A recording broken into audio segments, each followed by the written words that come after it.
첫 수술과 재수술의 경우를 나누어서 생각해야 될 것 같습니다. 그래서 첫 수술인 경우에는 약 한 수술 후 6개월 정도, 그때 되면은 이제 소세지 눈인지 아닌지 어느 정도 이제 파악이 가능하고요. 재수술의 경우에는 받았던 수술 횟수에 따라서 회복은 조금씩 더 지연된다고 보는 게 맞습니다. 그래서 6개월 이후 1년 사이 정도의 평가를 하는 게 맞다고 생각을 합니다. 본인의 쌍꺼풀 라인을 봤을 때 그 라인 밑으로 포함된 어떤 피부의 조직이 조금 더 뚱뚱해 보이고 뭔가 둔탁해 보이는 느낌이 있다면 소세지 쌍꺼풀을 의심해 볼 수는 있습니다. 그것도 두 가지로 나눠서 생각을 할 수가 있는데요. 본인의 피부가 수술 전에 원래 눈꺼풀이 두툼했던 경우를 먼저 생각해 볼 수가 있겠고, 그렇지 않았던 경우를 생각해 볼 수가 있을 것 같습니다. 어떻게 보면 그 상황들이 전부 다 케이스 바이 케이스일 수는 있지만, 원래 본인 눈의 눈꺼풀이 두툼했던 경우라면 본인이 쌍꺼풀을 크게 원해서, 혹은 쌍꺼풀 자체 라인을 조금 크게 잡아서 소세지 쌍꺼풀이 생긴 경우가 제일 흔하기는 합니다.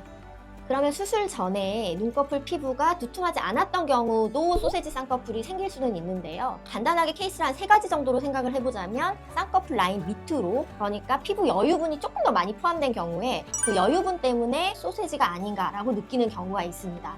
그리고 두 번째는 쌍꺼풀 라인 밑으로 조직이 너무 많이 포함된 경우에 소세지가 생길 수가 있습니다. 그래서 이거는 사실 이제 수술적 테크닉적으로 그 안에를 조금 정리하면서 라인 고정이 필요한데, 그렇지 않고 모두 너무 많이 쌍꺼풀 라인 안에 포함됐을 경우에는 수술 후에 쌍꺼풀 라인이 도톰해지는 경우가 있습니다.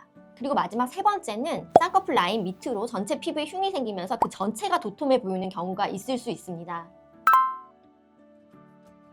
소세지 쌍꺼풀로 보이는 게 맞다고 하면, 가지고 있는 본인 라인보다 라인을 약간 낮춰야겠다고 생각을 하시고 성형 상담을 하시는 게 좋습니다. 결국에는 라인 밑에 포함된 조직 자체를 줄이는 방향으로 수술이 가야 되기 때문에 라인을 약간 낮추는 방식으로 접근을 하시는 게 소세지 쌍꺼풀을 해결하는 데 굉장히 유리합니다.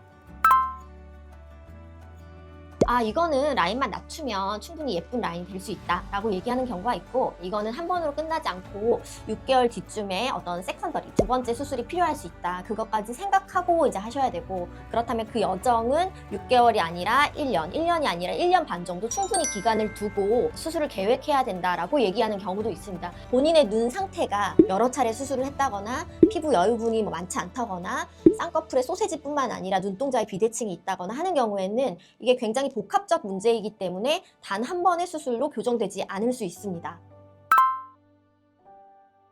실제로 성형외과에 소세지 눈의 재수술을 위해서 방문하는 고객님들의 니즈가 무엇인지, 어떤 것을 고치고 싶어 하는지를 정확히 파악해보고 거기에 맞는 진단을 정확히 하는 게 가장 중요하다고 생각을 합니다. 소세지처럼 보이는 그 도톰함만을 해결하고 싶으신 건지, 라인 비대칭이나 눈동자 비대칭, 그리고 눈두덩이의 도톰함까지 해결하고 싶어 하시는 건지를 확인하는 것이 중요하고, 특히 소세지 눈을 해결하면서 라인을 낮춰야 되는데 실제로 쌍꺼풀 크기는 그대로 유지하거나 더 키우고 싶다고 얘기하시는 고객님께는 저희가 엔도타인 이마거상이나 눈꺼풀 위에서, 눈두덩이에서 피부의 덮임을 조금 더 완화할 수 있는 방법을 제안드리기도 합니다. 그래서 소세지 눈의 재수술을 위해서 생각보다 다양한 수술적 술식이 병행이 되어야 되는 경우도 있어 이것들을 잘 챙겨가는 것이 중요하다고 생각이 듭니다.